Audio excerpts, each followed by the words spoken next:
Guys, I'm always ready when I'm up here. That's pregnant pause. A pregnant pause? How do you know? A pregnant pause statement. Hello, everybody. Welcome to the LA School of Comedy. It's a Manic Monday. I'm your host, Samantha Linderman. It's an absolute pleasure to be here at the LA School of Comedy. Sunda Kroonkus will be here soon. Everybody keeps asking. We all love her. She's going to be here soon. We have Mark Zaffron here tonight, everybody. Put your hands together for the man who makes it all happen. Billy Ramirez is producing tonight. Social media and comedian king. I, of course, am the comedy concierge. Men really hate male comedians hate when I say that. They go, what the fuck is that? Well, my mentor gave me the name Mentor. And then sometimes they get excited. They think that because I'm like doing, you know what I mean? Like, they think it's a male mentor and they're like, I'll be your mentor. And I go, it's not like that. Rather a minotaur than that kind of mentor.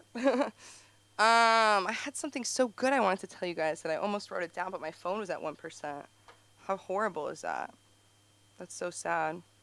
Well, I recently lost a phone in an Uber, and I know what you guys are thinking. Well, if you're new to me, I currently am only on foot. I'm on foot or on iPhone, and on iPhone I can get an Uber. So to lose my iPhone in an Uber was a really not good situation.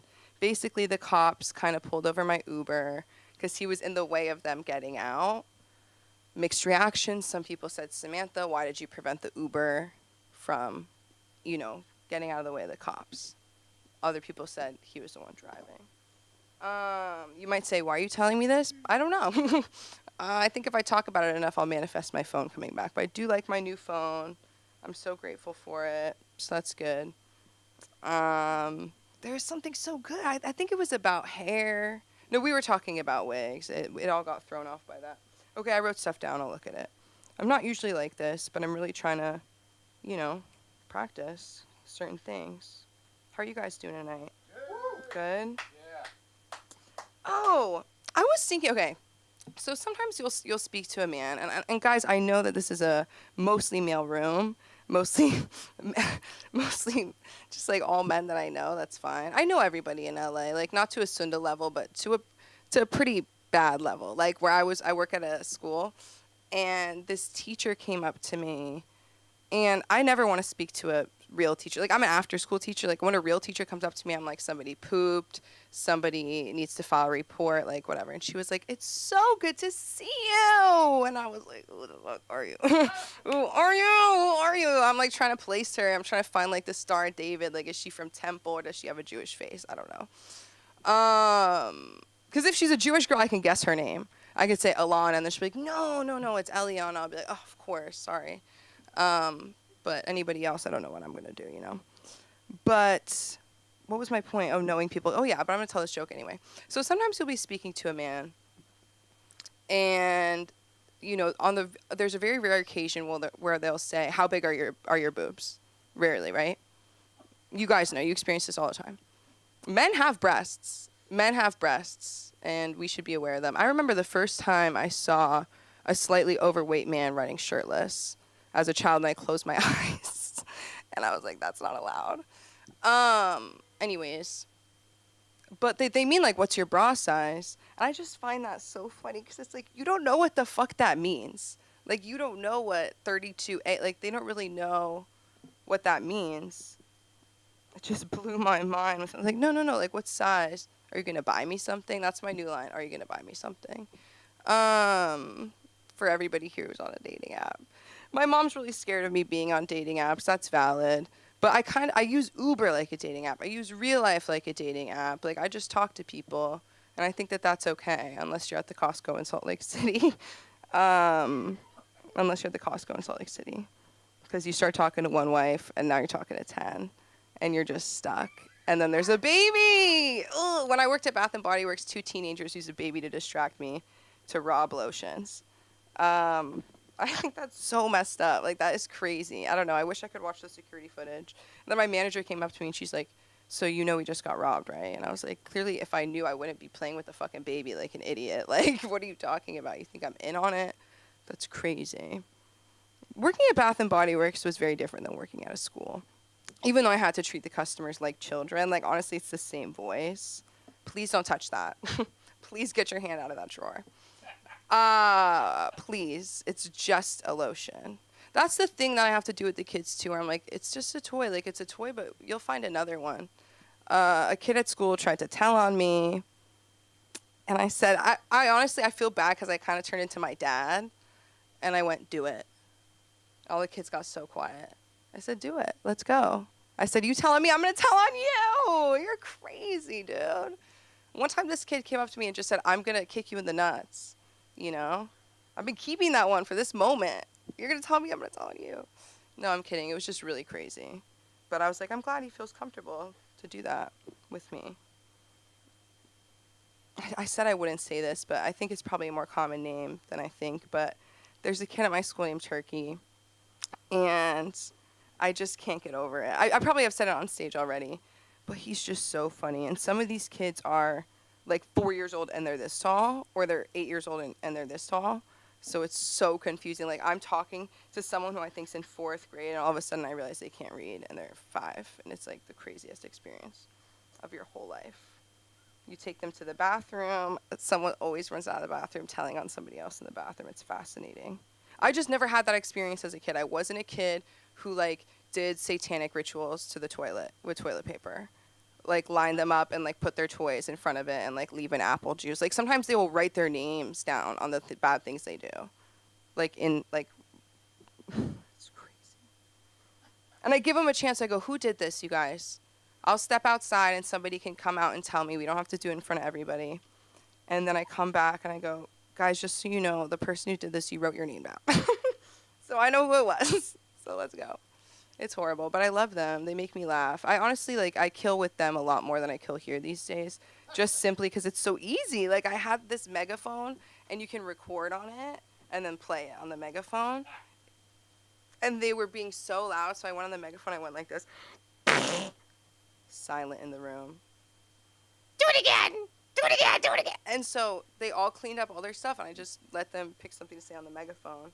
I guess that's the open mic, too. Everybody's quiet until it's their turn with the microphone. Anyways, such a pleasure to see you guys. I know, that was so silly. If anything, you know what people have told me, like, when people don't laugh, like, that means they're listening, you know? I don't I don't hear any TikTok. I don't hear any, you know, anything. So that's good. The silence is really nice. It's really comforting. I was about to say it feels like home. It doesn't. My home's loud. My home's loud. I have a loud father, and I'm loud too. But there's nothing like being the daughter who people go up to and be like, you look so much like your dad. There's just something funny about that. I don't know. People have no problem with that. Being like, you look just like this man. And I just find that so funny. I love when people approach you and tell you what you look like. This man came up to me. He's like, you have eyebrows like Brooke Shields. And I was like, thank you. And he goes, she's so beautiful, so sexy in Blue Lagoon. And I was like, when she was 12? That's crazy. Why are you admitting things to me? Okay, I'll end with this. So my friend did a prank call to Black Bear Diner, and it was accidentally the Black Bear Diner in Texas. Whatever, long story short, he says that he bought a pizza there that gave him, like, irritable bowel syndrome. Like, he lost his job. He said he had a job at a Fortune 500 company. Multiple Fortune 500 companies won't hire him because of an incident he had at work due to what he ate at Black Bear Diner, right? And it's, like, a good bit, and it's, like, going on for a long time. And then finally we start just talking to the guy on the phone, and we asked him, like, where did you work before Black Bear Diner? And he says, I worked at this mom and pop shop. And I'm like, why did you stop? Like, I'd much rather work at a mom and pop. Like, this is my mom and pop shop, you know? And he goes, there was a murder. And I said, of mom and pop? And it was! No. And it was. No. But the issue is, this man told this story. I thought he was going to be like, it was terrifying. Like, I couldn't believe it. He was like, and then the mom choked on her own blood. They thought she was going to make it, but she choked on and I was like, he's the killer. As Wendy Williams would say, the killer. Okay, love you guys. Jersey, love you. We're all thinking of you. So excited to bring this next guy up. I'm so glad he's still here. We're lucky to have him. Put your hands together for Mark Zaffron, America's sweetheart. Coming to you live. It sucks getting off the couch. I used to do a a bit on Sunda's television show. She used to drag me from my office, called Hell in a Handbasket. Well, things are going to hell in a handbasket today, but we won't talk about that. We're going to talk about mental examinations for school teachers. Don't you think every school teacher should have a mental examination before they get a license? Now, here you go. You read the paper. So let's just line up all the school teacher perfidies. How many women are engaged with 15-year-old boys? I don't understand these 32-year-old women's attachment to a 15-year-old boy. They don't even know how to eat. They don't know what they're doing. What is the attraction? It must be that they like them like thin or whatever it is. They're just something wrong with it. And then I get it with the perverts that like the girls. That's more normal. But all these women, right? What is it with the 15-year-old boys? What's worse is the gym teachers with the girls. You'll hear about that too. Which brings me, of course, to the fact that school teachers, I always thought when I was a kid, were mentally ill. It wasn't until I was older that I realized they were. Why in God's name would you spend all that time with children and watch your life pass by? They don't get any younger. You get older. They don't get younger. You get more bitter. So then, of course, today, there was a very, very famous Nancy Weingarten. So what exactly is she doing now? Right after Charlie Kirk got killed, she's going on with her new book about fascism in America. What do you know about fascism in America, you overly wealthy dweeb? She's married to a rabbi, a female rabbi, by the way, which of course isn't something that you really talk about in Judaism. It's not exactly accepted, or even if it is accepted, we don't tell the parents. But this is crazy.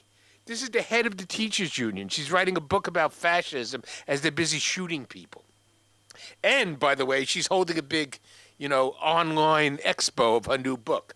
But which brings me to the way different news medias handle things. So they shot Charlie Kirk. Didn't really know the guy. Never really read any of his stuff, but I used to get a kick out of the little clips on YouTube. What a snarky motherfucker. I mean, he was really nasty and snarky, and he hit it well. He wasn't nasty in that he was saying bad things to people. He was just intellectually nasty. Because he was sparring with people who didn't have 1/10 of his mental power. It would be like having an argument with a chipmunk. So here today I'm sitting there with Billy Ramirez, who's getting annoyed at me for watching MSNBC. Not because I was watching MSNBC, because I was saying nasty things about Rachel Maddow. Because I have to hate watch. You have to hate watch when you watch the news. All right? Otherwise, there's nothing to get your juices going. So watching Rachel Maddow is a trial and a tribulation. First of all, I keep looking for her Adam's apple. All right? It has to be there somewhere. And the second thing is, while the whole world is talking about, let's lower the volume, let's get things down, Rachel Maddow is talking about how Trump is an authoritarian, incipient Nazi. I thought we were stopping that sort of thing. But not Rachel. Never trust tall women. All right? Remember, they're no good. Brittany Griner, the one that got caught in Russia, did they really have her in a men's prison? Because there's no question in my mind she's kind of mannish. But be that as Stephen Smith has really gone after her recently. Be that as it may, then I switched the channel to CNN. And CNN is talking about, well, we should ignore everything. We don't really need to. We should get past all this. And then, of course, you get right to the meat of it. You get to Fox News. And there they are all talking about they were best friends with him. They were this. They were that. Whole thing's crazy. But the bottom line is, big mistake.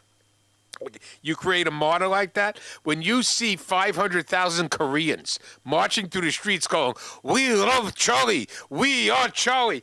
Where did the Koreans come to Charlie Kirk? I mean, come on. And this is the South Koreans. God knows the North Koreans don't even know he exists. But on that note, of course, you have to marvel at the stupidity that comes out of the mouths of our Congress people. So there are certain very entertaining Congress people. And the entertaining Congress people are entertaining because of their stupidity. Let's start with the top of the list. Ilhan Omar. Of course, now they're after her. Nancy Mace is ready to kill her for her comments. Then we have Jasmine Crockett. Who created Jasmine Crockett? Where did she come from? I mean, the eyelashes are great. One of them falls off. You're going to think it's a centipede. They're so big. Believe me. And but I'd like you to show me one video of a Democratic calling for violence. Really? That's kind of interesting. I've seen a few of them. A couple of congresswomen that should know better tooting around on their high heels, like Nancy Pelosi. Maxine Waters is the queen. We need you see them, you get them. Who's lying? Maxine. You call for insurrection every time you open your mouth. But what really scared me today is a couple of black preachers calling this man the devil. Okay, it's enough. You're a preacher. You're supposed to call for calm. Not this. So now that I had a political rant, all right, we're going to get back to my new theme. My new theme is, why do presidents stay alive after they've been in office? And it's a very interesting point of view because they'd be better off gone. Now, of course, we run the gamut. There's Jimmy Carter, who I now maintain was a drug addict. You don't stay 4 years on morphine in hospice unless you like it. Because that's what they do there, is they shoot you up full of morphine. Then we have Jerry Ford, who at least disappeared. He probably fell down a flight of stairs. Ronald Reagan just had Alzheimer's, and they stuck him away somewhere in California with Nancy throwing, knuckle bones and consulting astrologers as to when he's going to die. And then, of course, we have the real ones. Bill Clinton. Now, what possible purpose did Bill Clinton use after being president? All right? His sole job was to make Hillary president so they can keep up the shakedown routine. Barack Obama. What's it with Barack? Nobody, he comes out every so often when Michelle lets him out of the closet. What's in that? You know what's in that closet. It's a prayer rug. Think about that. And then, of course, we have the worst of them all. The worst. The Bush family. Now, I once read a book and read the author about the Bush crime family. They were heavily involved in the drug trade because they used to ship the drugs in on their empty tankers coming from all places in Arabia. And, of course, this guy was a conspiracy theorist and claims that the Bushes set up Richard Nixon on Watergate, that Richard knew nothing about and was completely set up. Duh. Richard Nixon, at least, was a good president after he was out of office. He rehabilitated himself. Got together with Henry, became a sage, became the sage from Alpine, New Jersey, because he didn't live in Monticello. All right, folks, I've bored you enough of my political non-humor today. All right? I will not rant and rave any longer. I will turn it back over to Samantha. Make sure you bring up one of Aaron's T-shirts if he has any left. This wonderful guy, Aaron, has this class and this can't get him to sell his merch. The shirts are going fast. And what's worse is he had somebody in here who was a born sucker, and she wanted to know about classes, and Aaron said, "Oh yeah, it's $50 if you take 4." It's no, Aaron, you're supposed to say it's $200 for 4, and you get his free T-shirt. Yeah. That's what it is. T-shirts are $20 if you don't take his class. Thank you again, Samantha. You can concierge this back in the box. Anytime she says the word concierge, I think of Springtime for Hitler. That song is always in my head. It isn't the song. It's the little old lady. I'm the concierge. My husband used to be the concierge, but he died. I want to see so-and-so. You mean the Nazi? Anyhow, here she is, Samantha Lindemann. Thank you, Mark. You'll be like Gene Wilder. It'll be fun. Your imagination. Take a look, and you'll see the next comic. Okay. Shout out high school. Shout out Laces. I was Willy Wonka. I know it's not a big deal. Just so you guys know who you're fucking with. Yeah, I was Willy Wonka in my school play. Yeah. Everyone's speechless. They can't even move. That's why no one's freaking out. Because it was a really big deal. As a female. Female. I took the red pill. I'm a female. I'm okay saying I'm a female. I just don't want to be told I'm a female. I don't like being told I'm anything. Self-evident. I don't like being told that I'm a female. It's self-evident. If anybody knows me, they know I don't like being told I'm female. Just kidding, guys. Just kidding. I love being a woman. I forgot how I got there, but that's okay. I'm excited to bring this next guy up. He's our producer tonight. You know him. You love him. Put your hands together for Billy Ramirez, everybody. Thank you. Come on. What the hell? Oh, this rug is messed up. I'm bugged. All right, on the fly, see if I can put together a set about me being pathetically single. Yeah, it's pathetically. I'm fine with it. It's all my fault. I mean, I think part of it is that and I'm not afraid to say it on live television in front of people into a mic. I'm ticklish. I'm very, very ticklish. And the reason I'm not afraid to tell people that I'm ticklish is because I'm violently ticklish. Anyone else violently ticklish? Yeah, whenever I get tickled, it looks like I'm being electrocuted. It's I go down like a soccer player trying to draw a penalty. But it does affect my dating life. Like for example, there was a time where I took a girl back home. And we sat down on the couch, and then she accidentally brushed her elbow on my side, and I yelped like a goat. And that's not sexy at all. But then she figured out, that I'm ticklish, so then she did it on purpose. And then just like instinctively, I shot my left arm out and just shot my wine glass across my living room, and also along with my chances with her. Because when you're 8 years old, being ticklish is adorable. When you're in your 40s, it's a liability. There's nothing adorable about that. And yeah, my ticklishness does affect my relationships or potential relationships. Like for example, I once had a girl break up with me because how ticklish I am. Like I was just standing out in the patio, looking out into nowhere, just kind of lost in the scenery. And then she comes up behind me, tickle, tickle. Oh my good Lord, I am so sorry. Let me see your nose. Let me see your nose. Oof, full Picasso. Oh boy, it's not that bad. It was pretty bad, and that was also the start of her blue period. Thank you. That is a Picasso joke. Let's see. So I like that you mentioned the red pill there, Samantha, because you know the term incel out there. I think some of us know some incels, but I don't believe in the term incel because it stands for involuntarily celibate. And have you met an incel? There's nothing involuntary about that. It's like incels. Have you considered getting off the red pill forums? Trimming your neck beard and washing your ass. Put some effort into it. There's the incel. I'm no incel though. For me, I'm a decades-long accel, accidentally celibate, because I have a prolific history in just killing my own chances. Like for example, the days before smartphones, I was headed out to a girl's place, and I printed out directions to her house from MapQuest. Yeah, a sheet of paper. I also had a phone number written there. And it was a beautiful day in the Bay Area. I was driving down 280 with the windows down, and up there go the directions and my chances with her, because I had no other way to communicate with her. So I ended up having dinner at Jack in the Box, and then going home and having a Jack in the... Okay, you get the point. Another time, I was in a band up in San Francisco, and after a gig, a friend of the guitarist, she comes up and she goes up to me and she asked me if I want to go back to her place after the gig. And I mean, sure, why not?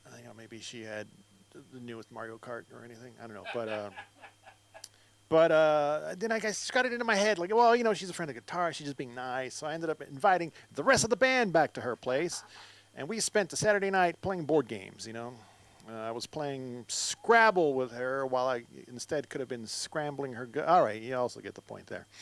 And then not too long ago, I took my car, my 6-speed turbo, to the track. I like doing track days and driving it as fast as possible, which, since it's my only car, it's not that fast because I'm going to need this car. I'm not going to go balls to the wall in my only car.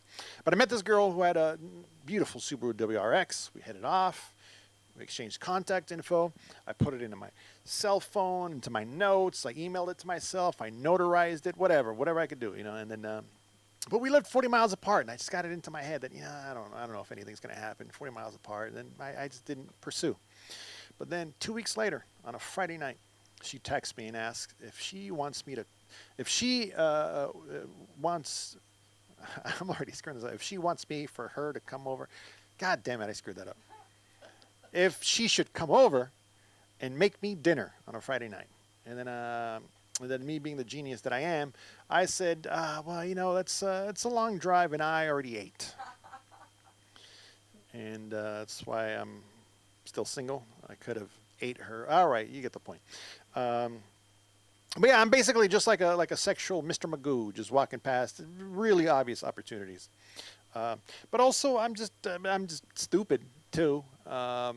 Like, like if, for example, it's when you go dating and you have to go do stuff, like dating is, if dating consisted a lot of just sitting next to each other quietly, not doing anything, seeing if you could just sit together in silence, like, I would like that, because a lot of being in a relationship is just not doing stuff, but when you date, you got to go, hiking and go to dinner and whatnot. And then sometimes I just start looking for the smallest thing that's just going to annoy me about her and just get out of it. So, like, for example, not too long ago, I stopped dating this girl because of who her favorite Teenage Mutant Ninja Turtle is. And now, as an 80s and 90s kid, like it was amazing to find a woman who not only knows about the Ninja Turtles, but also appreciates them. Ninja Turtles taught me everything there is to know about life. Like, for example, pizza solves everything. Violence is okay as long as you wear a headband, and giant rats make a pretty good parental figure. But we were talking, and then we get to somehow we get to the Ninja Turtles, and I ask her, well, who is your favorite Ninja Turtle? And she said Donatello. I don't know if you're familiar with Ninja Turtles, but Donatello. All right, so there's 4 Ninja Turtles, right? There's Leonardo's got these 2 big katanas, 2 big giant swords, right? And then you have Raphael, who's got these 2 like double forks, and you can stab people with it. And then Michelangelo, he's got the classic nunchucks, do all the cool tricks. And then there's Donatello, who's got a stick. That's basically it. Yeah, his weapon is something you would use to shoo raccoons out of the garbage with. It's like, did you see the other 3? You picked Donatello, the one when the Ninja Turtles get down and start fighting. You have Raphael, Michelangelo, and Leonardo just kicking ass and taking names, and then there's Donatello out there. He just basically trying out for the junior JV color guard. It's like, oh wow, competitive baton twirling. Is that supposed to scare people? Donatello, you lame. Anyways, I don't know, maybe because he's the leader, but then again, maybe she just likes guys with a big old rod. In any case, it wasn't going to work out. But I think part of my issue being pathetically single is that any women out there who want to go out with a broke middle-aged man? Anyone? No, anyone who's trying to be a comedian? Like, oh, I bet you that's getting you hot and bothered in all the right places, right? No. Yeah, I'm broke. I'll admit it. But then again, I'm doing stand-up comedy here, so that's might be a given. I got to figure out, a retirement plan. I think right now my retirement plan is to hope that Walmart still hires greeters when I'm 80. It's like, oh, they pay me in 8 puddings an hour. But I do have one retirement plan that I think I might be able to pull off, and that is to marry rich. And I think I can do that. I think I can marry rich. Because I've never been married, but not to brag, I think I could make a pretty good second or third husband. I wouldn't make a good first husband because they still have energy and they have career goals and ambitions and plans. And for me, I get elated when plans fall through and dreams die. It's first husbands are busy climbing the corporate ladder. If I don't have a show or an open mic, I'm busy climbing into bed at 8:30 p.m. Yeah, but it's football season right now, and I've watched enough football in my day. It's I'm ready to retire my jersey and pick up a flowery tote bag and take a nice rich woman to the farmer's market or to the botanical gardens, or I'll hold her purse at Home Goods and take the long way with her at IKEA, just because I haven't been married doesn't mean I'm not experienced. Like, for example, check this out. I'm going to ask the only woman here. Yes, just humor me here. So, Sam, let me ask you this question. When's the last time a man spent all night with you, validating your feelings? So there you go. See, I want to meet a nice rich woman and validate her feelings. I'll rub her feet and just talk smack about Susan from accounting with her. It's like, Susan, stop with the pictures of your children. They're really ugly. Anyways, but yeah, that's my plan right now. It's just to find a rich woman and be her, and have her be my sugar mama. That's one. Anyways, but Anyways, like right now, I'm at an age where I might not have enough energy to fetch, but I have plenty of energy to lick. So, ladies, adopt, don't shop. Please adopt a middle-aged man today. Thank you. My name is Billy Ramirez. You can find me on Instagram and TikTok at middle-aged muchacho, and on the interwebs at billyramirez.com. Please, welcome back to the stage, our comedy concierge, Samantha Linderman. Keep me going for Billy, everybody. What an outro. We all need an exit like that. You never know. Because if somebody misses your intro, they were in the bathroom, you got to do that outro. I thought he was going to be the outro, but stay tuned for our real headliner after this next comedian. You've missed him. He's an LA School of Comedy classic. Put your hands together for Patty! Place your hands together for me. Come on, one more time. We gotta juice this up. Thank you very much. Thank you for the patty. Can I, oh, gee whiz. I'm gonna push this up here. How's everybody doing? You doing okay? Howdy. What a warm crowd we have here today. Can I say this, and I mean this from the bottom of my little old heart. You know, middle-aged muchacho, you're a very sexy man.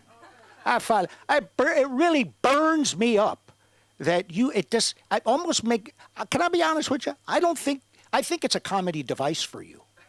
I don't think that you have trouble with women at all. I think you just come up here and say that because if you did come up here and talk about all the poon you actually get, we'd hate you. I know how it works. But here, look, here, just a second, okay? You know I love you, and I want you to be happy and fulfilled and all the great things in life. If it is true, and I still don't believe it's true, but if it is true that, you know, you're having a little trouble with the gals, if, you know, a little trouble getting them to the boudoir, if that's the case, baby, can I just kind of say this?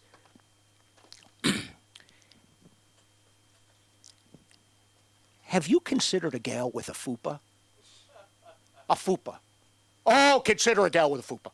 Please, please, a gal with a fupa will not disappoint you. A gal, let's tell you the truth. A gal with a fupa is on your side. Really, a gal with a fupa has figured out that she's not sitting on a gold mine and her body is not a temple. It's a fucking amusement park. And you are tall enough to get on all the rides. Billy, middle-aged muchacho. Find yourself a good old gal with a fupa, and you're going to find a gal who's going to make it her mission to prove to her lover that the squeeze is worth the juice. Get yourself! Gal with a fupa. Just a suggestion from Patty to my buddy Billy. Okay, man? Give it up. Give it up for Billy. He's a fucking wonderful guy. We need more Billys in this world. I tell you, things are changing and you can feel it. I don't fucking like it, to be honest with you. Pride Month was not as gay and happy as usually. It was a little frightened. I don't like that. I mean, I went to an open call I go to every year at the Pasadena Playhouse. Every year. But apparently this year, in order to be in the vagina monologues, you have to have a vagina. You fucking imagine that! First of all, I don't like them assuming my gender. I don't care for that. Second of all, it's exclusion. It's exclusion in an artistic venue, in a venture that should have different viewpoints and different ways to look at things. It's fucking exclusion, and I don't like it. And if I didn't have all this white privilege, I'd be really mad. I would be I'm sorry, I hear Caucasian sphincters pucker up when I use that term. Do you prefer complexion protection, sir? If that's better, if that fucking makes you feel better, I'm not implying that your family yacht captain was trampled to death by your favorite polo pony at some point in your life. What we're saying is there might have been an advantage or two in the way you fucking look. Wake up. Wake up! Even Helen Keller had white privilege here. And she couldn't see it either, Mark, so don't feel bad. It's not too bad. Not too bad. Here's the thing. It's gone way too fucking far. And call it what it is. Okay, I'm an immigrant, but you don't see an immigrant when you look at me. And also, I'm the type of immigrant that could have a fucking ISIS stamp above my flabby white ass, and they're not coming to look for me. They don't want the immigrants of my shade. By the way, it's My Little Pony. It's My Little Pony. Look, masked groups of paramilitary are abducting people off the street. It's a fact. And I know a little about abduction, okay? I'm so old, my first date would now legally qualify as an abduction. It was a long time ago. When I say abduction, I mean my mother's horny manicurist, Diane Tucker, abducted me with promises of hash oil and then drove me deep into the woods and let the badger loose. I'm not sure if I can say. I was overwhelmed. I was a 6-foot-tall, 14-year-old marijuana tycoon. She was 22, and again, a woman of size. I'll go ahead and say it. There was some sustenance to her. As Sam knows, I've said this before, I do not care for the term chubby chaser. It's a pejorative. I prefer big game hunter. I think that describes the job a little more. And also all this shit about, oh, this guy was a good guy or he was a bad guy. Somebody shot a fucking guy in the throat. I don't care. Here's the thing that is crazy. It's crazy. It's crazy. Take the R away. Take the D away. Are you familiar with, she's a U.S. House of Representatives member and a kind of a right-wing wildebeest, Marjorie Taylor Greene. Today she said that Kirk fell victim to an LGBTQ terrorist. What? First of all, she's really never met any gay people if she thinks there's a terrorist organization a brewing. You know what I think? See if we could do this, all of us together. Can we make October take a homophobe to lunch month? No, even better, brunch. Because brunch is the gayest meal of all. Take a homophobe to brunch. Because obviously if you're that fucking... These are people who never really encountered a trans person in their fucking life. Ever. But they're fucking beyond upset over some shit. It's insane. An LG... Come on, and I mean when you take them to brunch, get the stiffest homophobe you can find. Because if you're still angry or upset about gay people, you haven't met the right homo yet. We're going to match you with the right homo, and we're sending you to brunch. I'm funding this through a GoFundMe I have up. I also have another GoFundMe up to get Nick Cannon a vasectomy, but that's a different fucking work. I think he could pay for it himself if he really wanted to. But where was I, Sam? Brunch, take them to brunch. And I'm not talking about your Aunt Justine's fucking Rotary Club luncheon. I'm talking about full-on Hamburger Mary drag queen bingo. Fucking full-on, so wonderfully gay it can't be denied. Gay is not a pejorative. It's not a bad thing. You remember Halloween? Yeah. Was pretty good, right? How about gay Halloween? Fuck Halloween. Give me gay Halloween. I couldn't wait for my kids to be old enough to kick them out of the house and I could have gay Halloween again. I had to fucking walk them around Hancock Park, trick-or-treat, trick-or-treat. You know, unless you're a kid, I fucking have a good time. You know what I mean? My wife finally and I, we got to have gay Halloween again a couple years ago. And she went as like a really a hot Jamba Juice employee, and I went as Captain Crunch's grinder date. Some guy told me that. Some guy called me that night. You look like Captain Crunch's Tinder date. Or no, grinder date. Grinder is the gay one, right? Yeah. Grinder date. Which, here's the thing. Okay, I finally had my first gay experience last week. At my wife's surgery, thank you. Finally saw Wicked. And on Peacock. So that's extra fucking gay points, is what my point is. But I'm all for it. I'm all for it. And you guys, I don't know quite how to say this. Love is the answer.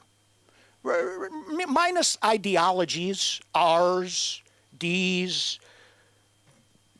LGBTQs, and are the right wings and the left wings. At the end of the day, it comes down to a nut and a gun. And we don't have any more crazy people in this country than anywhere else. So I wonder what the problem is. You guys have been great. I've been Patty. And I'm going to quote Louis C.K. famed comedian Louis C.K. Thank you for allowing me to expose myself. Let's give it up for Sam Linderman. Come on up here, Sam Linderman. Cheers, cheers. Keep going for Patty, everybody. You said a nut and a gun. What did you say right before that? Do you recall? Yeah, it doesn't matter if Because you wait, going okay. Because here's what happened. Because we were talking about homophobe, like love is love, right? And then you said at the end of the day, all comes down to a nut and a gun. I didn't think you meant a crazy person. I thought you were. I was like, but I don't know which one you're talking about now either. Right. No, it just really. I was like, wow, maybe it hit. I guess I'm just telling you to keep the joke. It was great. Wow. I haven't seen you in so long. I never heard that one. Anyways, love this next guy. So good to see you again. Keep coming back. Put your hands together for the very funny Armando, everybody. Yeah. Woo!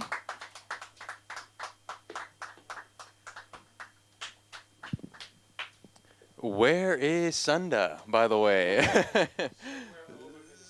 Wow, okay. Sunda was advertised to be here tonight, but it's okay. Okay, all right, wonderful, wonderful. Well, good evening, ladies and gentlemen. Good evening. I love saying good evening, by the way. Some people find it creepy, though. They look at me like I'm about to sell them a coffin. Like, good evening. Would you like this 5'6" beautiful Mexican mahogany coffin? More than a greeting, it tends to be a red flag sometimes, especially if you say it at a dark parking lot, like good evening.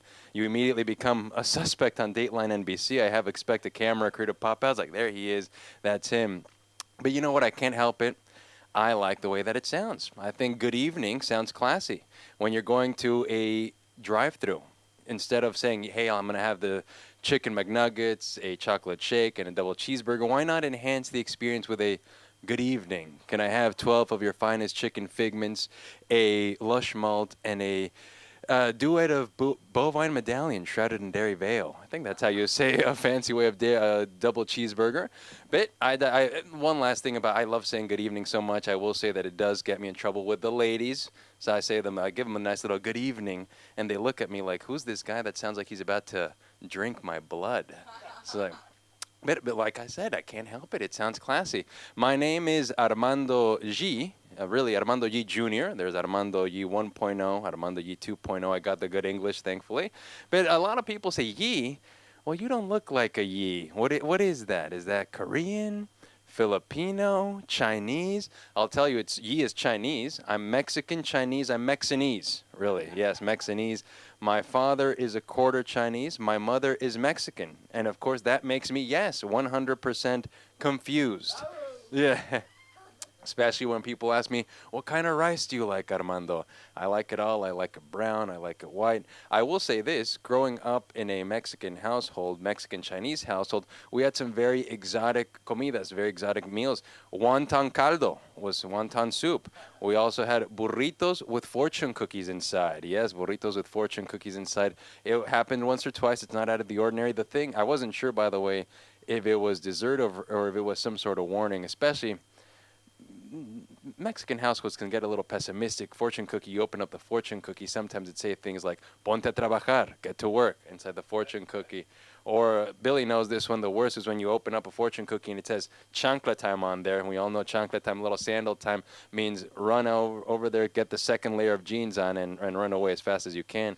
Mom eventually caught up. But I will say, I've said this many times, the most Chinese part of my body is my brain. Yes, my brain. I'm able to calculate. Hello, how you doing? Hey, how you doing? That's the alarm. Able to calculate things very quickly because of this Asian Chinese brain. I can calculate how many tacos I can eat before I pass out. Comes in handy very quickly. I can also calculate how much free chips and salsa I can get before they start charging me. Yes, that calculation does come in handy. But I will say that I was born and raised in San Diego, California, but I grew up in Tijuana. And I'd have to cross this is true, I had to cross the border every single day. And crossing the border every day, you become bilingual very quickly. Yeah, I learned Spanish, English, and Border Patrol small talk. Yeah, Border Patrol small talk is real. I'll never forget this. Coming up to the border, officer knocks on the window. And this is very young me. I'm like, good morning, officer. And the officer, if you've been to Mexico or if you've been to crossing the border, he says to you, anything to declare? And these really were some of my very first English words. I'd be like, no declaration, no apple, no banana, no mango. In the back of my mind, I'm thinking, oh my gosh, I hope he doesn't check my backpack. I've got 3 bean and cheese burritos, an extra large bag of hot Cheetos, and my cousin Jorge hiding in a Tupperware. Hope he doesn't find that. By the time, crossing the border every day, by the time I'd sat down in my seat in the classroom, I had been profiled, cross-examined, interrogated, and patted down. And that was just by my abuelita who wanted to check that I had my little lunch basically. Nothing to worry about there. But I will say that I am a U.S. citizen. And like Patty said, with this whole ICE situation getting so intense, I have been having to declare that I'm a U.S. citizen more often than ever before everywhere that I go. I really have. At a Starbucks, I'm like, hey, I'll have good evening. Can I have a medium hot latte? My name is Armando. Born and raised here, by the way. Thank you very much. At hotspots like Target, I put everybody at ease immediately. I say, relax, everybody. I'm not here for jobs. I'm here for socks. Not to worry. Yes. I knew things got serious and out of hand when I went to go visit my mother down in San Diego. And not even my mother calls me Armando anymore. She just yells, citizen. La comida, it's ready. And that's when I knew I had to change something. I immediately changed my Tinder profile. Yes, I am on Tinder, ladies. I immediately changed my Tinder profile, and now it says U.S. citizen right under loves long walks on the beach and is a U.S. citizen for 34 years.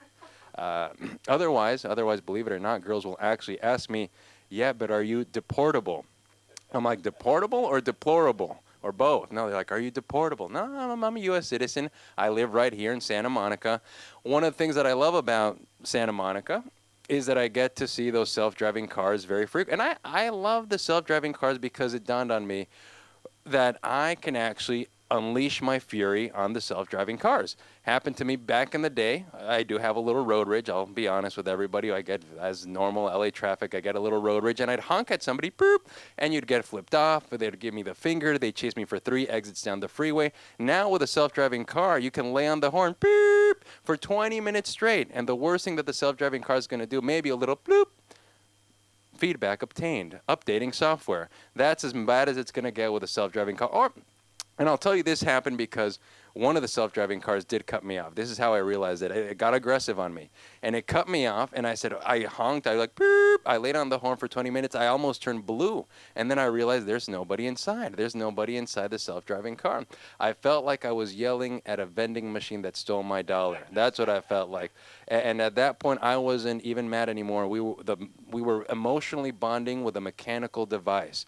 That is exactly what I was doing at that point. A little cathartic, if I may say so myself. But here's the best part about all this. Happened to me once or twice where you honk at somebody, you have the awkward moment where you catch up to the person and you're looking to the other person and I do this. Sometimes I actually roll down the window like, hey, I'm sorry, going through some stuff, and to the person that I just honked at. And now with a self-driving car, no, not at all. Though once again, the worst thing that can happen is if maybe at the advanced stage the self-driving car can get intelligent and be like, beep, beep, beep, beep, beep, give you some feedback on you. It's like, based on your body mass index, is this anger good for your high cholesterol and pre-diabetes? It can get intelligent on you. But no, look, in all honesty, I've paid some money for therapy sessions. Now, the best thing that I can do is possibly tailgate a Waymo and honk at it. It's a lot cheaper and a lot more effective than paying for the therapy. And this is part of the reason how I realized that self-driving cars really are becoming self-driving. They are driving me right into emotional rectitude. That is what they are doing, these self-driving cars. I like the self-driving cars. I will leave you with this. I was able to beat a condition called IBS. Some of you may be familiar with IBS. No, not I bullshit. That is something else. I'm still trying to overcome that, as you can tell. But I bullshit. Irritable bowel syndrome. I was able to defeat it. Worst case of IBS happened at a Six Flags Magic Mountain. But I will just mention this. As a youngster, I used to like going to Disneyland. Now I just like going. As an adult, a good day is when I have some regular movements, if you know what I mean, and I think you do. And now I pray for success, but now I also pray for regularity. Thank you very much. I'll give it over to Sam. Yeah. You can find me. Find me at armandoG.com and at the LA School of Comedy. More importantly, thank you very much.